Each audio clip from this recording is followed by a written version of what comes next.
Halo Sobat Layar Sehat, kembali lagi dengan kami.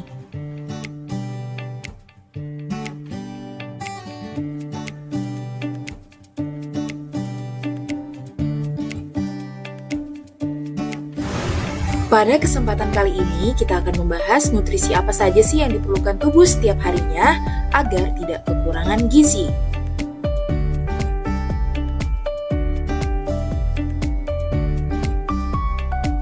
Nutrisi pertama yang diperlukan oleh tubuh adalah karbohidrat. Nutrisi ini paling penting untuk membuat kita berenergi. Tubuh akan mengubah gula sederhana dan pati kompleks dari makanan yang menghasilkan karbohidrat menjadi glukosa untuk nantinya dijadikan sebagai energi sel tubuh.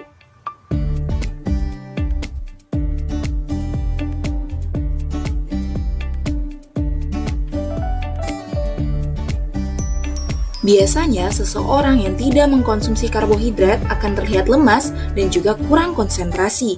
Karena itulah, karbohidrat ini sangatlah penting untuk kita konsumsi.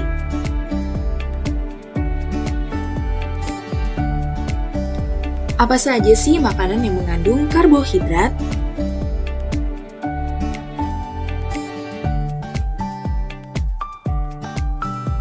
Makanan yang mengandung karbohidrat yaitu ada nasi putih,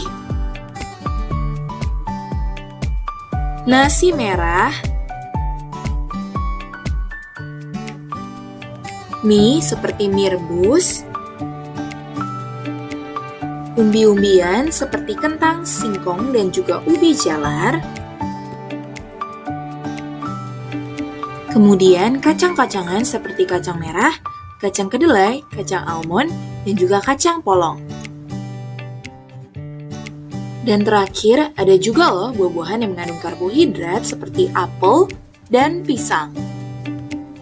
Nah, itulah nutrisi pertama yang diperlukan oleh tubuh setiap harinya.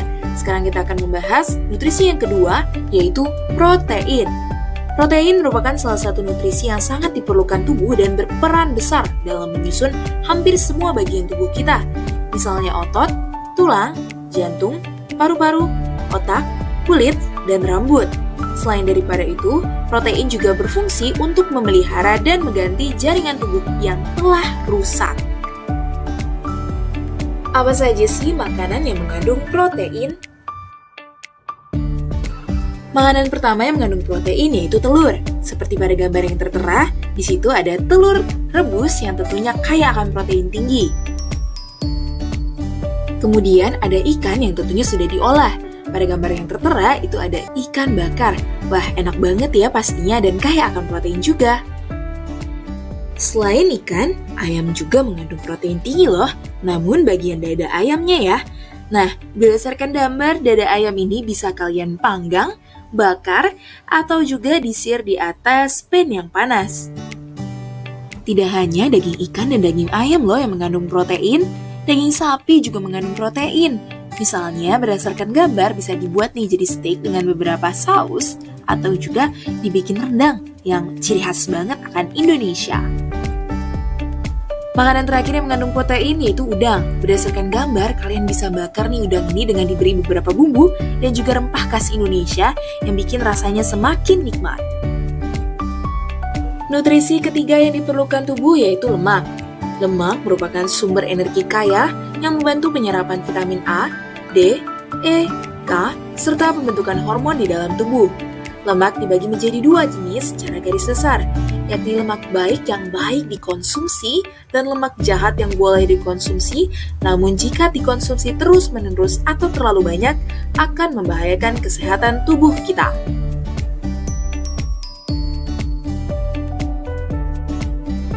Apa saja sih contoh makanan yang mengandung lemak baik untuk kita konsumsi? Makanan pertama yang mengandung lemak baik adalah daging ikan yang berlemak. Contohnya berdasarkan gambar, ada ikan salmon yang memang mengandung lemak, kemudian diolah dengan dipanggang atau dibakar. Makanan kedua yang mengandung lemak baik itu ada coklat hitam atau biasa disebut juga dengan dark chocolate. Makanan ketiga yaitu ada dari buah, yaitu alpukat, di mana alpukat ini bisa diolah menjadi jus atau mungkin bisa jadi es alpukat ya. Kemudian yang keempat ini dapat dikatakan sebagai bahan makanan ya, yaitu buah zaitun yang diolah menjadi minyak zaitun yang nantinya dapat digunakan sebagai bahan untuk memasak atau mengolah suatu makanan. Kemudian makanan kelima dan keenam ini datang dari kacang-kacangan nih, yaitu almond dan juga kenari. Kemudian makanan ketujuh yang berarti yang terakhir mengandung lemak baik adalah yogurt. Nutrisi keempat yang diperlukan tubuh setiap harinya yaitu vitamin. Vitamin merupakan salah satu nutrisi yang sangat penting untuk metabolisme tubuh dan merawat sel tubuh. Vitamin ini biasanya juga dikonsumsi untuk menjaga daya tahan tubuh kita agar tetap sehat dan terhindar dari beberapa penyakit tertentu yang membahayakan tubuh. Berikut penjelasan mengenai jenis-jenis vitamin beserta contoh makanan yang mengandung vitamin tersebut. Nama jenis vitamin yang pertama adalah vitamin A. Vitamin A sangat baik dikonsumsi untuk menjaga kesehatan penglihatan kita dan juga memelihara lapisan organ dan bagian tubuh tertentu, serta yang pastinya memperkuat sistem kekebalan tubuh. Makanan pertama yang mengandung vitamin A tentunya pastinya ada wortel yang bisa kalian buat sup seperti gambar yang tertera di layar kalian. Kemudian makanan selanjutnya yang mengandung vitamin A adalah hati sapi. Nah, hati sapi ini bisa diolah menjadi rendang loh atau mungkin semur. Kemudian ada udang. Udang tidak hanya mengandung protein loh, tapi juga mengandung vitamin A. Wow, banyak banget ya khasiatnya. Udah enak, banyak khasiatnya lagi. Nah, udang ini bisa dibakar atau juga dibikin goreng tepung ya. Tampak nikmat bukan? Telur juga mengandung vitamin A. Tidak hanya protein, jadi vitamin A juga terkandung di dalam telur. Nah, bisa saja telur ini diolah selain direbus, dibikin balado ciri khas Indonesia. Nah, ikan juga mengandung vitamin A loh. Wah, pantesan ya orang tua kita nyuruh kita makan ikan terus. Katanya biar matanya bagus. Oh iya, ikan juga bisa diolah loh. Selain dibakar, digoreng, juga dibikin asam manis seperti ikan gurame asam manis. Sekarang kita akan membahas jenis vitamin yang kedua, yaitu vitamin B kompleks. Vitamin B kompleks ini berfungsi sebagai fondasi dari tubuh yang sehat, di mana berpengaruh terhadap kesehatan fisik dan psikis fungsi otak, serta perubahan energi dalam sel tubuh untuk melawan penyakit. Makanan pertama yang mengandung vitamin B kompleks adalah daging ayam. Wah, lagi-lagi ayam ya. Nah, tadi kan ayam udah nih diolah, bisa dipanggang atau dibakar atau di-shir. Dan kalian juga bisa bikin jadi opor nih, yang juga bisa jadi ciri khas Indonesia. Makanan selanjutnya ada tempe dan tahu yang memang sudah menjadi ciri khas Indonesia dan biasanya diproduksi di pedesaan. Diharapkan di Ternate juga sudah ada ya tempe dan tahu ini. Nah, tempe dan tahu ini bisa diolah langsung dengan digoreng dan kemudian dinikmati selagi panas. Kemudian makanan selanjutnya yang mengandung vitamin B kompleks yaitu ada makanan yang berdaun hijau, yaitu seperti bayam yang dijadikan sop dengan jagung dan juga kangkung yang dicah. Jenis vitamin yang ketiga namanya adalah vitamin C. Vitamin C ini banyak sekali manfaatnya, mulai dari melawan efek radikal bebas, meningkatkan produksi kolagen kesehatan pembuluh darah dan tulang, serta membantu penyembuhan luka seperti sariawan. Makanan pertama yang mengandung vitamin C adalah dari buah-buahan, yaitu buah stroberi. Kemudian, ada buah jambu yang mengandung vitamin C, kemudian buah jeruk, dan terakhir, tomat. Selanjutnya, untuk sayuran yang mengandung vitamin C ada paprika dan brokoli. Jenis vitamin yang keempat adalah vitamin D. Vitamin D berguna untuk mempertahankan jumlah fosfor dan kalsium darah guna menjaga kesehatan tulang dan gigi. Sebenarnya, sumber vitamin D terbaik itu berasal dari matahari. Namun, mengonsumsi susu juga sangat baik karena terdapat beberapa susu yang mengandung vitamin D yang tentunya berkhasiat bagi tulang dan juga tubuh kita. Jenis vitamin yang kelima yaitu vitamin E. Vitamin E ini berfungsi untuk melindungi sel-sel tubuh dari kerusakan akibat radikal bebas. Vitamin ini juga bisa memperkuat sistem kekebalan tubuh.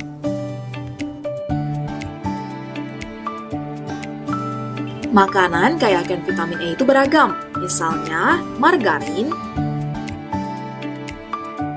sayur-sayuran berdaun hijau, kacang-kacangan dan biji-bijian seperti kuaci. Jenis vitamin yang keenam yaitu vitamin K. Vitamin K ini berguna untuk mengaktifkan protein dan kalsium yang penting dalam proses pembekuan darah. Contoh makanan yang mengandung vitamin K itu seperti sayuran hijau yaitu brokoli dan bayam. Selain daripada itu, ada juga asupan vitamin K dari minyak nabati dan biji-bijian serealia seperti gandum.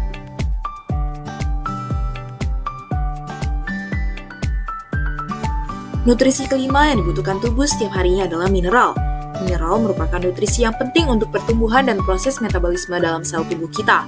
Mulai dari rambut, kulit, tulang, hingga sel darah membutuhkan mineral.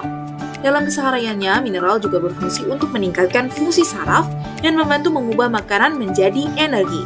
Biasanya metabolisme tubuh akan terganggu dan menimbulkan beberapa masalah kesehatan, oleh karena itu, konsumsi mineral setiap harinya sangat penting.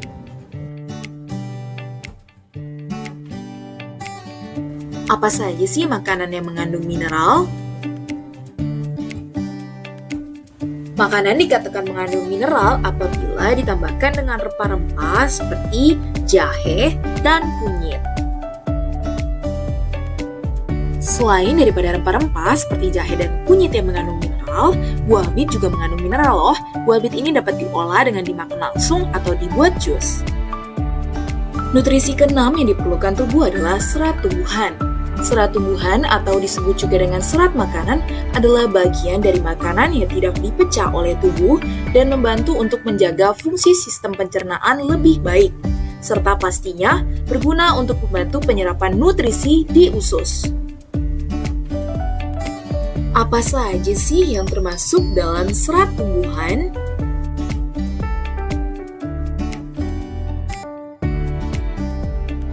Pertama, yang termasuk dalam serat tumbuhan adalah sayuran-sayuran hijau. Kemudian yang kedua ada tempe, yang dapat diolah menjadi tempe orek. Kemudian yang terakhir ada gandum. Pada gambar sebelumnya, gandum ini bisa dijadikan sebagai roti. Selain daripada roti, bisa juga loh dijadikan biskuit untuk diet. Nutrisi ketujuh, which is nutrisi terakhir yang diperlukan oleh tubuh setiap harinya adalah air. Air merupakan nutrisi yang paling penting bagi tubuh selain daripada karbohidrat, di mana 60-65% berat tubuh itu terbuat dari air. Jadi air sangat diperlukan oleh tubuh manusia. Kandungan air dalam tubuh kita bisa saja terurai apabila kita melakukan beberapa aktivitas olahraga atau melakukan pekerjaan sehari-harinya yang membutuhkan energi. Dikatakan air dapat terurai menjadi keringat dan urin setelah melakukan suatu aktivitas fisik. Oleh karena itulah, setelah air dalam tubuh kita keluar dalam bentuk urin dan keringat, kita perlu mengisi tubuh kita kembali dengan air. Dengan itulah, kita terkadang merasa haus dan perlu minum air putih, agar tidak merasa haus lagi dan juga tidak dehidrasi. Kurangnya minum air putih tentunya dapat mempengaruhi organ tubuh seperti otak dan organ-organ pencernaan.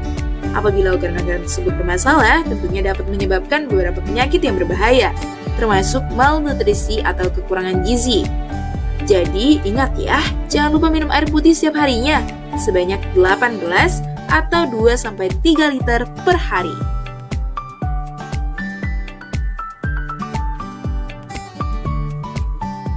Sekian dari video ini, terima kasih sudah menonton dan sampai jumpa kembali.